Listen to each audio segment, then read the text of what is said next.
Christmas कुकीची गंमत.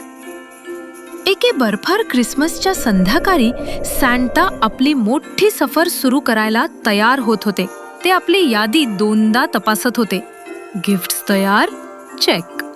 हरिणांना खायला दिलंय, चेक. पण तेव्हाच सांता ओरडले, माझ्या ख्रिसमस कुकीज कुठे गेल्या? सांता कधीच कुकी शिवाय उडत नाही. मिसेस क्लॉज म्हणाल्या, त्या तिथेच आहेत. पण सांता बघतात तो काय, कुकी गायब.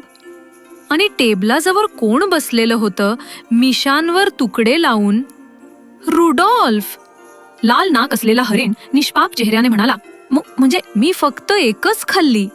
सांता मोठ्याने हसले. रुडॉल्फ, ती एक नव्हे, 50 कुकीज होत्या. रुडॉल्फ इतका लाजला की त्याचं नाक डिस्को लाईट सारखं चमकू लागलं. आता सांताकडे एकही कुकी नव्हती. तेव्हाच एल्फ्स धावत आले. आम्ही नव्या कुकीज बनवू सांता, ते आनंदाने म्हणाले. पण अरे रे, एका एल्फला शिंक आली. पीठ उडून सगळीकडे बर्फासारखा पसरला. दुसऱ्याने दूध सांडलं, छपाक. आणि तिसऱ्याने मिक्सर चालू केला, वॉश. कुकीचं पीठ छतावर गेलं. सांता हसले.